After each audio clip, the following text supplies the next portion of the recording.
ओम शांति। आज सुनते हैं प्यारे बाबा की 21 अक्टूबर की मुरली से दिल में छपने वाली गहराई की बातें। आज की मुरली में बाबा ने कितना सुंदर कहा कि बच्चे ओम शांति। सबसे पहले बाबा ने कहा ओम शांति। ओम शांति का क्या मतलब? बाबा ने कहा कि बच्चे देखो, पहला ओम शांति मैं करता हूँ, शिव बाबा ओम शांति का, फिर ब्रह्मा बाबा भी ओम शांति करता है, और बच्चे रेस्पॉन्स में क्या करेंगे? बच्चे भी करेंगे ओम शांति बाबा, मीठे बाबा। हाँ, तो ओम शांति कहते ही अपना स्वधर्म शांत स्वरूप याद आना चाहिए। ओम शांति कहते ही शांति धाम याद आना चाहिए। ओम शांति कहते ही शांति का सागर याद आना चाहिए। आज देखो, सागर के किनारे हमारा पोरबंदर सेंटर बिल्कुल समुद्र किनारे है, तो 1-2 मिनट की रास्ता, बस 1 मिनट का। तो वहाँ से प्यारे बाबा का मुरली मंथन कर रहे हैं। फिर बाबा ने आज कहा कि बच्चे, ये बाबा कितना मीठा है। देखो बच्चे, तुम कहते हो मीठे बाबा, आप कितने मीठे हो। हाँ, मीठे बच्चे मीठे बच्चे मीठे बच्चे कह के हमें भी मीठा बना देता है। सचमुच बाबा आप कितने मीठे हैं। हाँ, ये सागर तो खारा हो सकता है, पर ये हमारा बाबा प्रेम का सागर, आनंद का सागर कितना मीठा है, शांति का सागर। फिर बाबा ने कहा कि बच्चे देखो, बाबा सर्वशक्तिवान है, उसे ऊंचे ते ऊंची महिमा उसकी है ना।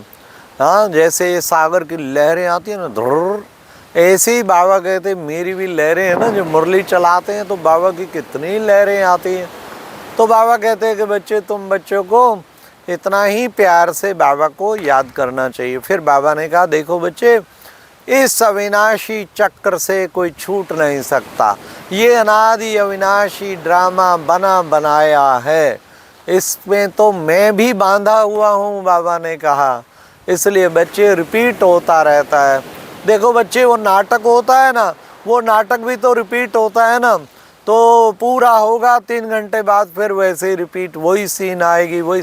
तो बच्चे, यहाँ पर भी ये अविनाशी नाटक है और ये बच्चे रिपीट होता रहता है, इसलिए इसमें सब आत्माएं बंधी हुई हैं। फिर बाबा ने आज कहा कि बच्चे, तुम बच्चे देखो अब क्या करते हो, चित्रों पर बच्चों को समझाना चाहिए, सबको समझाना चाहिए। सबसे पहले तो बाप का परिचय देना चाहिए। अच्छा, बाप के परिचय में क्या बताना चाहिए? नाम, उसका नाम क्या है? दिव्य नाम शिव भगवान।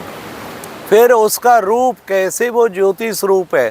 फिर उसके गुण, शांति का सागर, आनंद का सागर, प्रेम का सागर। फिर उसका धाम कैसे, परम धाम है। उसका कर्तव्य आके करता क्या है। बाबा ने कहा पहले नयों को ये बाप का परिचय अच्छी तरह से देना है।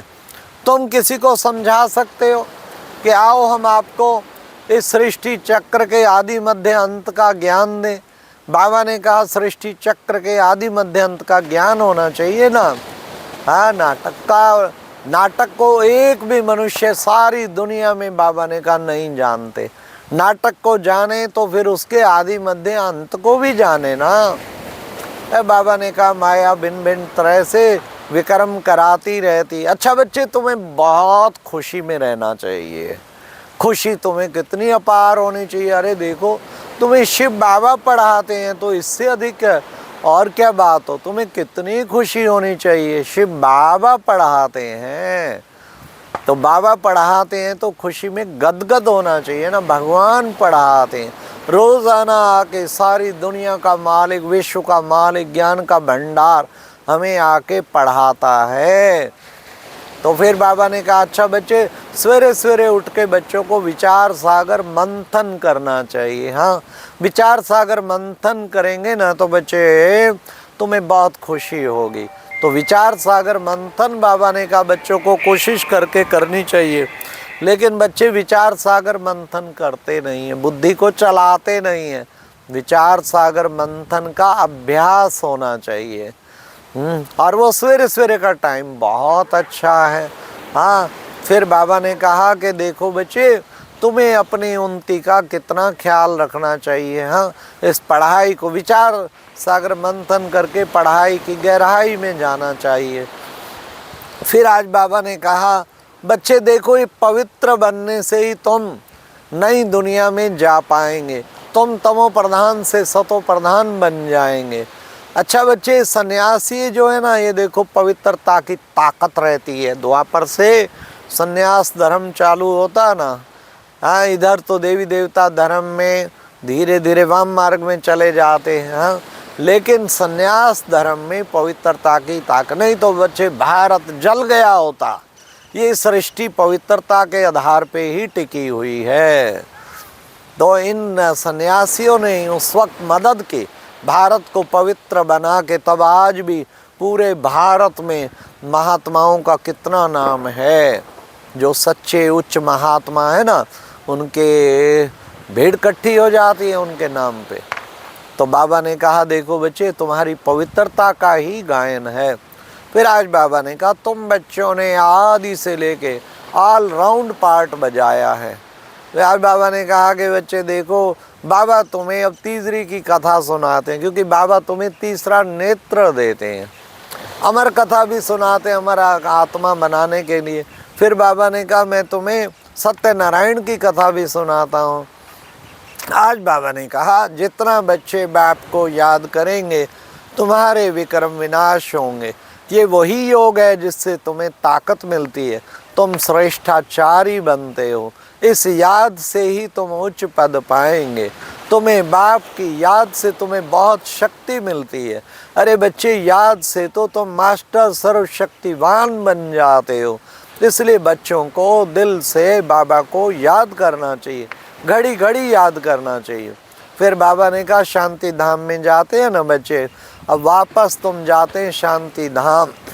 अभी बाबा आया तुम्हें शांति धाम से आत्माएं आती जाती पार्ट बजाने के लिए, अपना पार्ट पूरा कर होता, फिर वापस अपने घर जाती। तो ऐसे शांति धाम में अब तुम्हें बाबा फिर से ले जाने के लिए आया। सतयुगी दुनिया की बाबा ने महिमा की कि सतयुग में सब श्रेष्ठाचारी होंगे। हम इस योग से उस सुंदर श्रेष्ठाचारी दुनिया में जा रहे हैं। बाबा हमें विश्व का मालिक बना रहे हैं। फिर बाबा ने कहा सतयुग में तो सब कुछ सुंदर होगा। अच्छा बच्चे, तुम बच्चों को भोजन भी बड़ी शुद्धि से बनाना चाहिए। अच्छा, सतयुग में माताएं जो है ना, बाबा ने कहा दूध बड़ा ताकत वाला होगा, वो तो बहुत पावन होगा, क्योंकि वो खुद योगमयी पवित्र है ना। लक्ष्मी नारायण सब देवी देवता पवित्र है, तो उनका दूध भी कितना पवित्र होगा, ताकत वाला होगा। हर चीज़ शुद्ध होगी, अशुद्धि का नाम ही नहीं सतयुग में।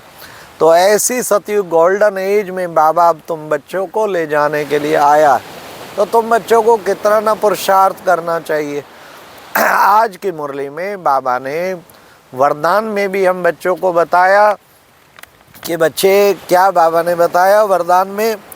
बाबा ने कहा कि बच्चे देखो, दिव्य गुणों के आवाहन द्वारा सर्व अवगुणों की आहुति देने वाले संतुष्ट आत्मा भाव। कौन सी आत्मा बनेंगे? संतुष्ट आत्मा।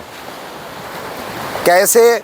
बाबा ने कहा एक एक अवगुण को निकालना, भी काम को निकालो, क्रोध को निकालो, लोभ को निकालो, अहंकार को निकालो। इसकी बजाय दिव्य गुणों का आवाहन करो अपने अंदर। अवगुण अपना आप ही सारे निकलते जाएंगे, उनकी आहुति होती जाएगी।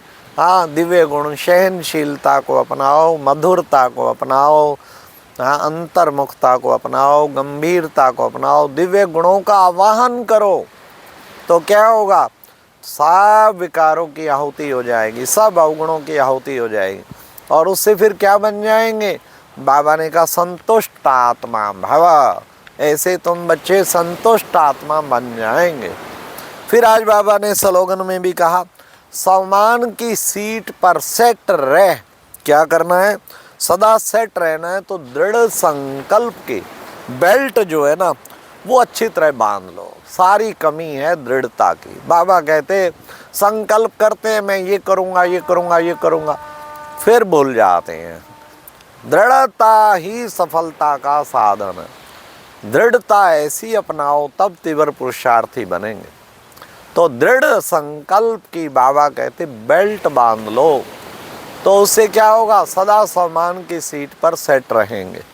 अब व्यक्ति इशारे में बाबा ने कहा कि बच्चे सबसे पहले तो तुम शांति की शक्ति का प्रयोग स्वयं पर और तन की व्याधि पे करो।